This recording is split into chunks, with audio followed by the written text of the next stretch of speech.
everybody? My name is Devin, and I am the host of the NOVAopen Lord of the Rings events. And today I wanted to go ahead and discuss with you all my events and all the new prizes and everything that we're going to have for the Lord of the Rings Hobbit Strategy Battle Game tournaments. Now, I wanted to go over these because there's been a lot of questions about them. Some of these tournaments are a little bit abnormal for standard Hobbit gaming, and some of them are normal, but just a few questions have been raised. Also, some of the prizes have been changed. So if you're seeing this video, as of this video, on NOVAopen's site, they currently have the old draft primer. This is the final primer. The final one can be found on my site at dchobbitleague.com, and it will be on NOVAopen's site soon, whenever they get around to it. And but for now, if you do need the most updated copy, it is on my site. So we're going to go ahead and go through each event, and I want to talk about the new prizes and everything that's going through them. The first event, and probably the most abnormal one, is Mordor's Arena. Mordor's Arena has actually had a lot of questions about it, and basically what Mordor's Arena is it's essentially like a horde wave mode, I guess you can say, for the Hobbit. Each player gets 700 points of heroes, and they are all put in the middle. No one can hurt each other, no one can help each other. Your abilities do not impact each other whatsoever. There are some exceptions, like Gothmog, but it's labeled on my new final primer. What happens is you guys go through 8 rounds. It is a maximum of 8 rounds. When the 8th round is over, the game is done. The first player to 100 model kills or last man standing wins. So each player whom dies loses all their tallies for kills. All right, if everyone dies, then that means that the player with the highest amount of kills wins. Let's say the rounds go to round 8 and there are multiple players still alive. Well then, once again, the highest model count for kills wins. And I say 100 models, and that might sound insane until you look at the final primer and you'll see how many waves truly come in this match.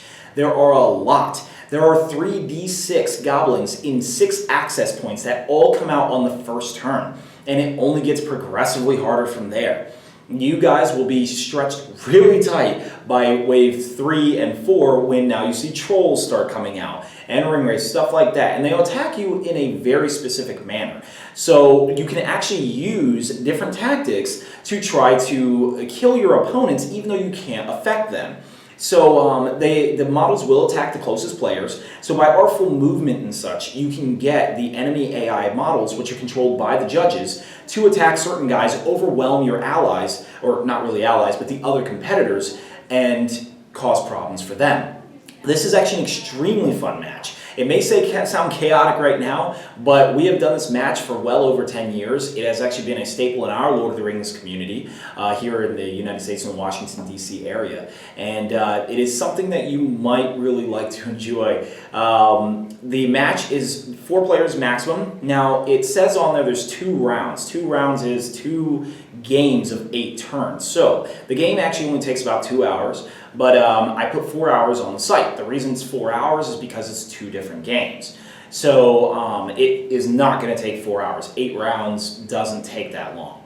And remember, you guys are only controlling a handful of models. You get 700 points, 9 models maximum. So you're not controlling very much. There's not a lot of decision making being made, except on your guys' part to outmaneuver and outdestroy the enemy as compared to your opponents. Now, for this match, we actually have some pretty incredible prizes. We actually have a Sauron model that we are giving away. That is the final boss of the tournament. The round 8 actually has Sauron come out and attack the players. And if you're in certain spots, then he will get to you, and it could probably hurt you and make or break you in that last round. It's kind of a minor prize, but it is a very fun event, and we will be doing these as part of our critical mass events. So let me go on to the next one, Middle-earth's Deadliest Heroes. This one has had the most major changes in my tournaments. All the other ones are very, very minor or just clarifications. This one, a lot of its format changed. We brought it back to its original format that has been play tested multiple times. It is a very fun match. Basically, it is 3 rounds, and regardless of what it says on the old draft primer, it is 3 rounds. You have 1,000 points of heroes only. And there's really no restriction to this. You can carry any heroes you want. Yes, bring Smaug. I can tell you though, some of the scenarios gives you a bit of a disadvantage if you decide to bring something that big in your points, but it is a very fun match. You have Reconnoiter as the first match, Domination as the second one, which is an objectives match, where you have to run around with the distant objectives. Remember, you only have heroes. You don't have any warrior models, so numbers is key there. And then the third match is To the Death, an absolute all-out hero slugfest, where you pretty much take Middle-earth's deadliest heroes and completely destroy your opponent. So in Middle-earth's Deadliest Heroes, it will have the strictest painting guidelines. You really need the model fully covered, and it does have a 3-color minimum, and it has to be approved by the judges. So this is supposed to be a very artful display of your heroes. And you will be playing on some of the best boards available at NOVAopen and on some of the best terrain. It is going to be a pretty interesting match to even just look at. As for the prize for that has changed to the one ring made by Weta Workshop themselves. If you guys don't know, Weta Workshop is the company that designed the Lord of the Rings products. Not products, but all their sets. Everything that ever was in the Lord of the Rings movies, they designed it. They are making the one ring attached by a sterling silver chain where you can actually wear it around your neck, and if you happen to be the finger size, we're getting finger sizes in 11 and 10. So if you are too big, too small, unfortunately we cannot return it. It is being gifted to us at a discount by Weta Workshop.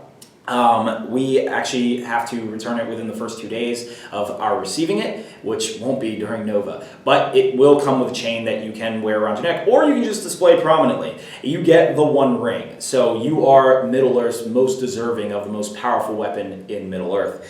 Second place and third place prizes will be getting a free highly detailed miniature. These miniatures are out of production. Some of them are not, but they are still more difficult to paint. Such as Saruman, where white is kind of a hard color to work with. And first place will also not only get the one ring, but also get first pick of the model they want. So if you've always wanted that Halberod model or any other out of production model, we have it available for you, and you will have the first pick in the entire tournament. So that is Middle-earth's Deadliest Heroes. Next, we get in Chaos in Arda. Chaos in Arda is another fun match, sort of like Mordor's Arena. It is not meant to be really all that competitive, and it uses objective cards, which is a bit unheard of in Lord of the Rings. If you want an example of these objectives cards, you can look no further than the 40k tactical objectives cards. They are pretty much formatted around those. In fact, that is what we use to play test the game. It is fun. All players have random deployment coming in from almost any angle, and you have to basically, you're running around everywhere. There's 6 objectives on the map, and your objectives are constantly changing via the use of these cards. You are moving all the time. Everyone is everywhere, and no one is friendly toward each other, but diplomacy is allowed. So if all the players decide, oh, let's go ahead and make secret alliances to better ourselves, more power to you. This is a fun match. It is designed to be as non-competitive as possible. This is perfect for new players who just want to kind of get in the game and just start killing stuff and, just enjoy the overall feel of maneuvering on the battlefield and going all over the craziness. So the prize for this has stayed relatively the same. It's just a plaque from NOVAopen, a bunch of KR merchandise, stuff like that. Anything that Nova provides for this. It's very simple prizes. The reason we didn't want to go too heavy on the prizes is fairly obvious. It is not competitive, and the randomness itself can make it where an opponent wins by the skin of his teeth just simply because the objectives were easier to accomplish than the opposing player's objectives or whatnot. So next we get to the doubles. This match had a bit of clarification for this. It is 500 points per player. All right, so whatever you see on the old draft primer, that's not the case. Once again, on our site, and when I tell you, we'll let you know if it gets updated on NOVAopen site. But essentially, it is 15 teams of 2, 30 player maximum. We might be able to fit more. It depends. But right now, that is the limit. And 15 teams where they have 500 points each.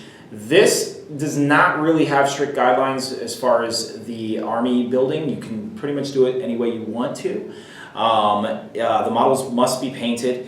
Okay, so on the primer itself, it says no painting required. You can come in with relatively simple paint jobs. If you just painted your Gondorian warriors silver, then yes, you can use them. This does not have a real seriously strict guidelines as far as painting is concerned.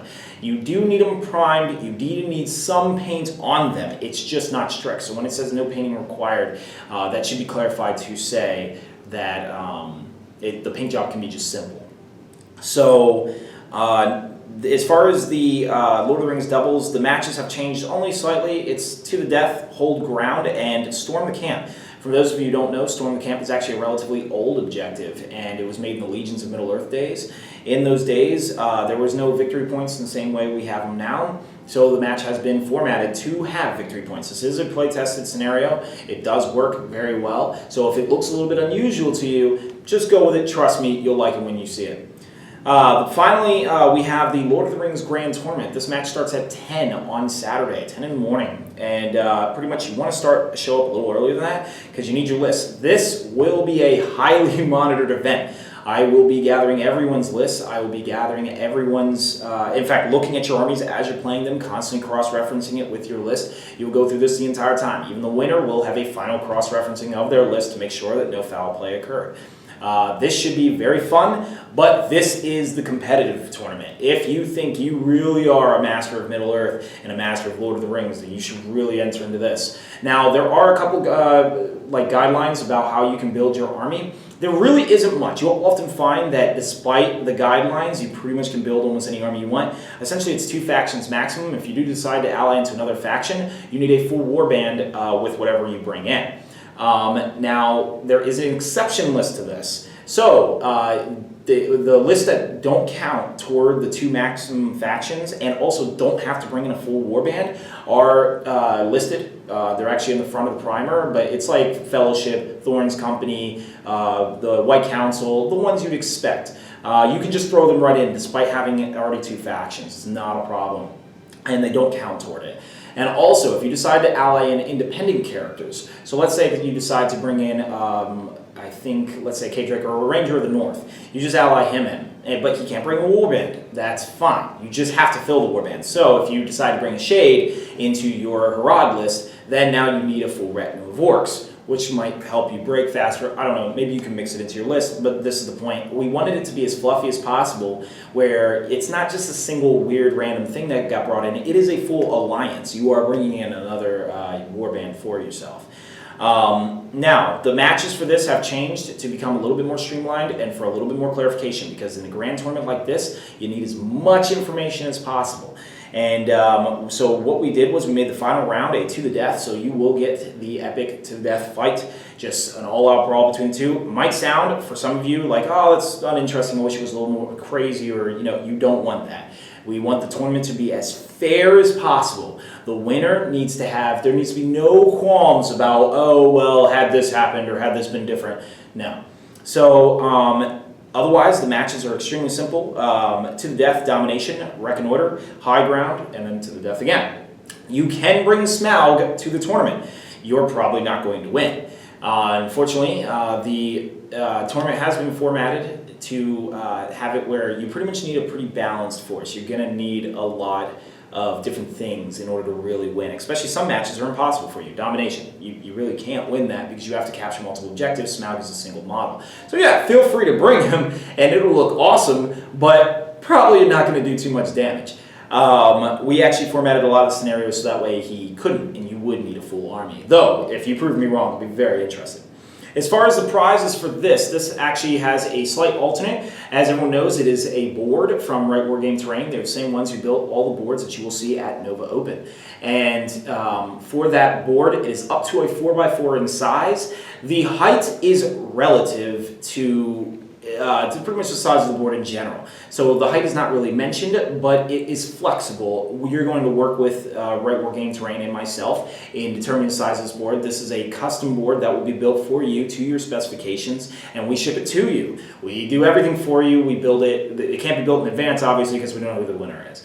So, however, let's say your house cannot fit a board or you have no interest in a board. Perfectly fine. We actually will give you Smaug instead. So we will have a free model of Smaug for the winner if you are not interested in the board. Either prize is up to you.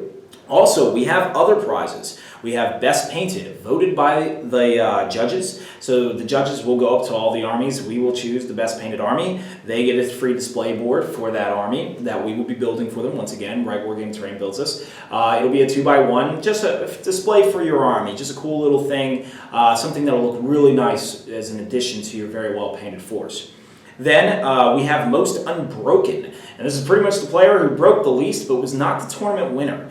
And by breaking, we mean you did not get to 50%. So you count how many times you did not get to 50%, but yet were in the match. And also you have the most points. So don't think you can just hide or kill yourself or I don't know, however you could cheeseball your way through that.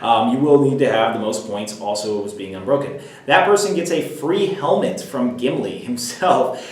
Basically, it's a replica helmet of Gimli's helmet. It actually is a sizable helmet. It's a heavy helmet. It's a replica of what was used in the movies from Gimli. So you get a stout dwarf helmet for your stubborn, unwavering army, which refuses to break. So finally, favorite army, voted for by the players. Now this is where we've made a lot of adjustments. Before, you couldn't do a lot of conversions, couldn't do a lot of things, and you had to use GW models. That's no longer the case. You can bring your own custom army to the Lord of the Rings GT. It's a lot more eased up as long as the models are good representatives of what they are. Look at the final primer and you'll see some of the changes that were made on that. So if the players see that you have a really cool looking army or a really well painted army, whatnot, then you get a new out of production miniature and one of the highest qualities of one. You get to choose between a row of 5, and it's of a larger quality than the ones that are given through the other matches. So the GT actually has a lot of prizes. Now, first, second, and third get additional prizes. You will get plaques, you will get merchandise, you get stuff, a lot of stuff that comes with just being at Nova in general. For those of you who know, then you get. Then there's this final prize, and this is the one for some of you watching the video you're kind of waiting for, is Saruman's Staff of Power, designed by Weta Workshop. This was bought from Weta Workshop. This is a limited edition. There are only going to be 1,000 made in the world, either 1,000 or 1,500, but you already noticed Radagast's staff and Gandalf's staff are already out of production. You cannot buy them anymore unless you are buying them off eBay, and they are marked up 2-3 times the price that it was sold. And now you have the chance to win Saruman's staff. At the time of watching this video, you could probably buy it yourself, maybe if it's still in stock. But by the time Nova hits, I guarantee you it will be out of stock. So you can get this staff. It is a 6-foot staff. It is very sizable, the same one that Christopher Lee used in the movies. And you get this for attending a minimum of 3 events. What will happen is your points will be counted across the 3 events and modified for certain events. And because the GT, you would obviously win more than some of the others. However, that is the appeal of going into the GT. If you are going for this staff, the GT and the doubles are your best friend. If you cannot attend Mordor's Arena or some of the others, no problem. They will be part of a critical mass. You can earn points that way. By attending critical mass events, you can accrue these points. Now, there is a cap to this. All right, you only can count your top 3 events. So if a player has all the time in the world and decides to compete in everything, great. But you still only have just as much chance as a person who's just vacationing with his family and wants to attend a couple events. You can still have the same opportunity. You just have to do well in your events. It will be your best in those events. So if you play the arena match twice, you will get the highest score that you have. So now, in certain cases, there actually also is a raffle tied into this. I will give you more details during NOVAopen itself, but this is a very big prize that you can get, but you have to attend 3 events. Critical Mass, for those of you who don't know, are just spontaneous tournaments in a sense. You get 8 guys together, we just throw together a tournament, everyone pitches in like $10, and then you just simply have this tournament that you can do right there. Also, you can play on the boards made by the DCHL and Bright Wargame Terrain that we will have there. We have Goblin Town, Lake Town, we're going to have Pelennor Fields, we're going to have a lot of boards and Rohan and stuff like that you can play on and just have those real thematic matches. If you're just a Tolkien fan who just wants to enjoy for the first time ever, having a battle in some pretty high quality terrain. And lastly, we have War of the Ring. War of the Ring is a demo that we're going to be doing at Saturday at 7, and this is for all who are interested. War of the Ring, for those of you who don't know, is like the apocalypse for Lord of the Rings. It's a mass strategy battle game, and this will be headed not by myself, but actually by another member of the DCHL community, DC Hobbit League community. And in that match, you will not have to provide any models. The host will provide them all. All you have to do is play with his models. He will be doing the Battle of Osgiliath. So it will be a themed match, something very Tolkien-esque, something very popular by a lot of his community, and he will give you that once again Saturday at 7 o'clock. Other than that, we don't mind players playing War of the Ring. We will, if you want to play War of the Ring as part of Critical Mass, then you can absolutely do so. So that is pretty much all of our events and everything that's going on. A bit of clarification on each one. If you have any further questions, let me know. Go ahead and comment in this video or email me at dchobbitleague@gmail.com or go on our Facebook page. On our Facebook page, we broadcast a lot of announcements. You can also look at NOVAopen. NOVAopen in time will have all the updates. I do send it to them. They update, and they will have everything for you in their newsletter. So make sure you certainly subscribe to that. So hopefully I've answered everything, all your curiosities about our NOVAopen tournament, and hopefully we see you there.